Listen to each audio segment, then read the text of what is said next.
Hello, everybody, and welcome back to Odin's movie blog. I am the critic who is a cynic. Hope you're doing well. And today we're going to be talking about Mulan and the possibility of it being a financial loss for Disney. Now, this is all dependent upon whether or not it eventually gets a release in China, and also if it is able to perform very well in other foreign markets, because obviously, what I'm about to say is based on what is projected to make here domestically, US and Canada, Mexico, but also what it is not expected to make in China, seeing that it is not getting a release at the end of March. They have officially delayed, as you can see, for the Motley Fool. Disney has postponed the release of Mulan over coronavirus, which makes sense because why would you release the film there when no one is going to be going to see it because the theaters have been mostly closed? And seeing that there really is no end in sight for the coronavirus, it seems that that could be pushed off for a very long time. And so the question of the day is, are they going to be able to make their money back? And by the time they are actually able to release Mulan in China,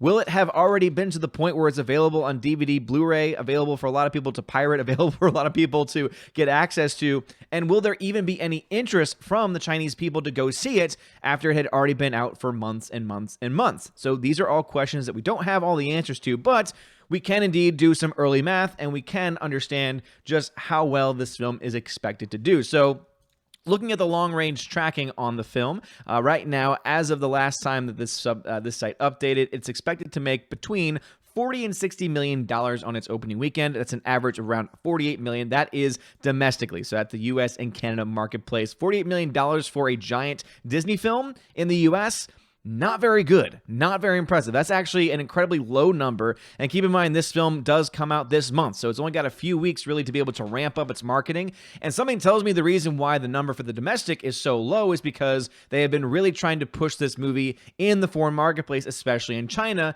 and not really caring much about the American audiences. This is actually very apparent by the fact that they decided to do away with the songs. They decided to do away with characters like Mushu and others from the original cartoon that more American audiences would probably be more prone to see versus the Chinese audiences, which care more about, I guess you could argue, would care more about it being historically accurate or more based on the actual original story, which the Disney animated version did not do. The original Disney animated version took a lot of liberties, added a lot of things that were not a part of the original story, and so therefore the mindset could be, okay, that might do well for American audiences, but Chinese audiences might not want to see that in the end of the day. But because of that, it means that they decided to ignore mostly American audiences, which is the reason why I know I'm upset too, because you know what? I want to see Mushu. I want to see Eddie Murphy voicing Mushu again. If you're going to remake this film, you might as well have Eddie Murphy as Mushu, River. I agree with you. River's a big Mushu fan. But anyway, so $48 million opening weekend in the domestic marketplace, not a very good number. The overall, and here's where it gets into scary territory for Disney, the overall total domestic number, the projected total domestic, is between 115 and 170, or an average of $138 million. Now, let's just assume that there is some type of 50-50 split between the domestic marketplace and the foreign marketplace. That means that you're having $138 million, right, times 2. That means that if there is a 50-50 split, the film only makes around $276 million. Now, let's assume it might be closer to a 60-40 split. Well, then obviously you're looking at this film making probably between $350 and $400 million. But here is where that becomes problematic, because that, of course, would assume that you don't have a giant Chinese release, which it's not set to have anytime soon. So I decided to crunch some numbers. And based on this article here, and based on other estimates, the film Mulan cost around $200 million in the production budget. That is a giant budget for any film. And obviously, based on the trailers for this, you could tell they spent a lot of that money on a lot of practical effects, on a lot of stunt teams, a lot of stunt work, which, hey, guess what? Good on you for doing that. I still really have no interest in seeing you because, I don't really care much for Disney right now. But that being said, $200 million is nothing to snuff at. Now, as you all know, one of the easiest ways to be able to determine, okay, well, how much is the actual cost is you have to say, okay, well, how much would it possibly be for marketing? So let's assume standard marketing rates, standard marketing prices. And so therefore, the best way to get to that is to multiply the production budget by 1.5, which would get you to $300 million. And so another way to get to that number is you say, okay, we have, $200 million budget. Normally, if you take about half of that and add that onto the production number, that gets you there. So either way, you multiply it by 1.5 or you do the other reverse math, which I used to do for a very long time, and now I know better. But anyway, $300 million is how much the film actually costs to make. And so then the question is, how much money does it actually need to make in order for it to break even? Well, $300 million, as we all know, is how much it actually costs to make. But what are some other things that we can determine as far as actual costs go? How much do studios actually get for their money? As you've been watching my channel for a long time, you know that I've done this math a whole lot on this channel before. But sometimes you may be not able to follow the math, and so that's why I have a little calculator here up as such. Now, $300 million. Let's go ahead and say this is the movie, this is the money that they need to make back, right? This is their, I guess you could say the break even, right, is $300 million.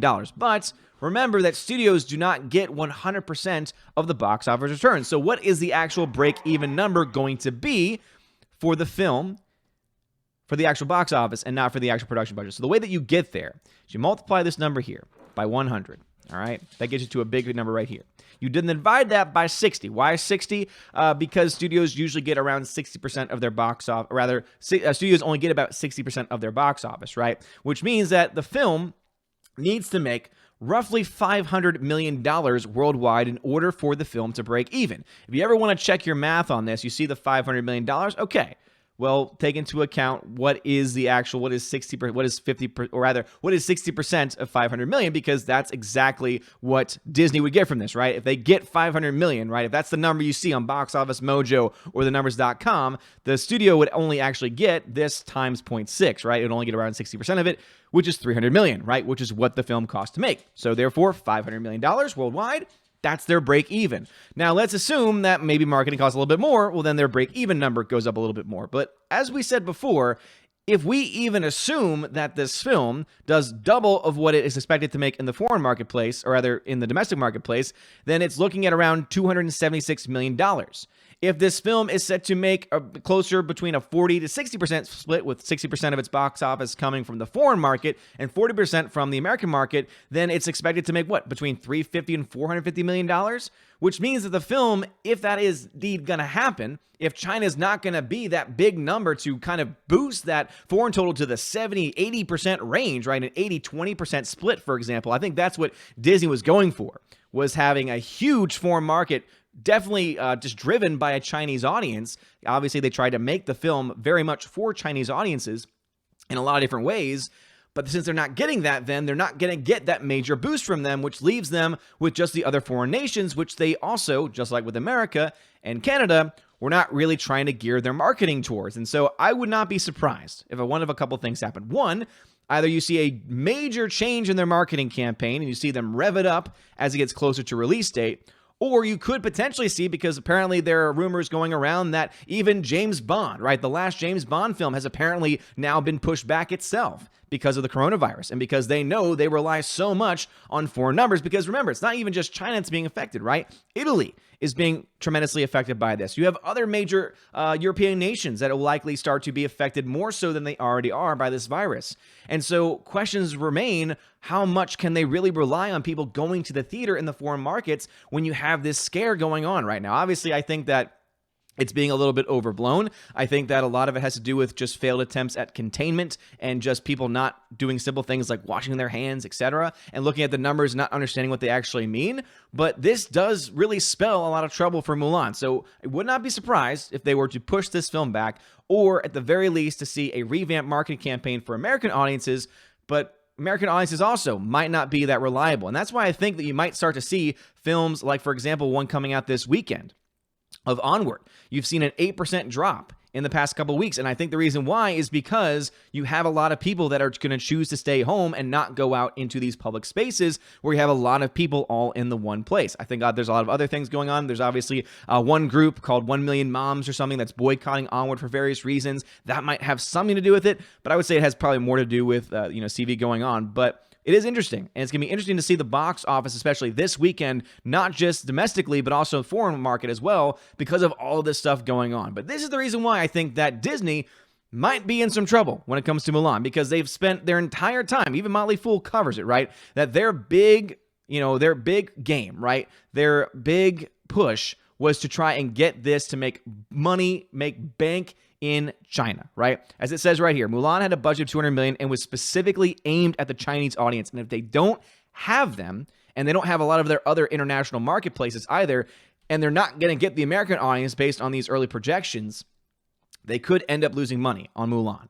And that would be the first of the live action movies from Disney, since they've been redoing and revamping them, that would be a financial loss for Disney. Now, of course, they can write it off and say, oh, it's because of the virus, and it's because of this, it's because of that. And they could say, okay, we might not be making the money back now, but oh, don't you worry. Once China gets all their stuff taken care of, we're going to release it there, and everything's going to be great, and we're going to make that big, big, big Chinese money.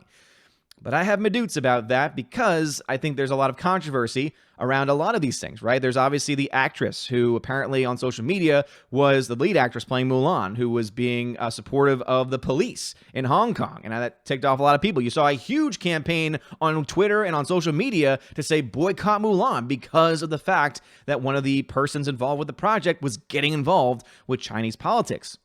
So it's going to be very interesting to follow all this all the way through. But anyway, what are your thoughts on this? Do you think that Mulan is going to make money? Do you think it's going to make its money back? As I said, its break-even number at this point, based on the numbers that we have, is around $500 million. It's not expected to make a whole lot here in the United States. And because you have countries now like even Italy shutting things down, is it going to be able to make enough in other foreign markets too, outside of the United States, to make up for it? At this point in time, I don't know. Could it be a delayed hit? Possibly, right? They're delaying it in China, so very well, once they do release it in China, it could be a big hit there. But is the controversy surrounding this film, and of course everything else going on with the virus around the world, enough to say, Disney spending this much money on a remake that nobody asked for, maybe, just maybe this could be the sign for them to start scaling things back. I doubt it, but we'll have to wait and see. Let me know your thoughts about this and everything we talked about in the comment section below. If you like this video, please smash that like button or hit the subscribe, and especially hit that bell notification. That way you can be notified every time a new video goes live, or anytime that I go live on Tuesdays and Saturdays at 7 p.m. Eastern Time, where we talk about a plethora of ideas and concepts. But you are all amazing and beautiful people. I hope you all have a wonderful day, and as always, God bless. And now to give a special shout out to my March Patreon and Subscribe Star members: animation commentator Brian P., Dion, David Brobrizik, Divex, Elizabeth M., Enrique Evangelista, Father Christopher Miller, Hail Father, Frank the Tank and the Shawhan Wiener Dog Clan, Harold Francis, the Honker Chonker Funky Monkey, Inflame Wood, Trap Productions, Jason Clark, Jeffrey Toon, JJ Jonathan Jerembeck, Kenneth Camiel, Lady T, Mad Mitch Dunaway, Mr. Peabody and his evil twin with the beautiful hair, Orange Hat Reviews, Outpost Dyer, Perpetual Punster, Riff Magos, Riff Racer Request, Rosetta Allen, Sir Lancelato, Steve Glasker, Teresa Martin, Theodore Bendon, The DJD Show, and Tina B for Patreon, and my Subscribe Star peeps: Robert Revo, Larry, Mr. Roy, Glinzer, G2 Cool 99, Dark Star 57, Alex McCarthy, US 888209 Fast, Dean Heiss, Harold Francis, J-Rod the Beer Guru, Nebadan G. Adams, and ZK Man, and Mike Jackson. Thank you all so much for being my Patreon and Subscribe Star members for the month of March. You are all amazing people. Thank you so much for the support, and I hope that you are enjoying your perks. If you do not know the perks that you get, make sure you read again through all the perks that are listed, and also check your messages if you're over on Patreon, because if you are a $5 and up backer on Patreon, you get special access to giveaways over on the Discord. I send out messages with a link to join the Discord server. I will then hook you up over there, and you'll have access to some really cool giveaways. I give away 4Ks, Blu-rays, digital codes, try and give away at least a couple of big movies, 4K Blu-ray titles a month, and try to do at least 2 to 3 giveaways for when it comes to digital download codes. And I might try and do a little bit more this month as well, because I'm always trying to add extra stuff to it. And also, if you are a $10 or up backer, then you have access to a special podcast that I'm starting to do with John the Flick Pick. That's right, John Flickinger of the Flick Pick channel. We're having a lot of fun with the podcast, and so expect that every couple weeks. And of course, also any extra behind the scenes, extra footage, extra interviews, extra solo podcasts as well, you will also have access to. And my special $25 and up backers on Patreon, Subscribestar, you have access to all of those things that I've listed. You also get a t-shirt. That's right, I will send you a t-shirt for your first month. And of course, you can also be featured on the Chosen to Valhalla live stream once a month. You get to be featured on the Odin's Movie Blog channel. It's always usually on a Sunday around 12 p.m. Eastern time. You get to join some lovely peeps and have some really great discussion with all of the Chosen of Valhalla and me with the live audience. Anyway, you guys are all amazing and beautiful people. Thank you so much. Have a wonderful day. And as always, God bless.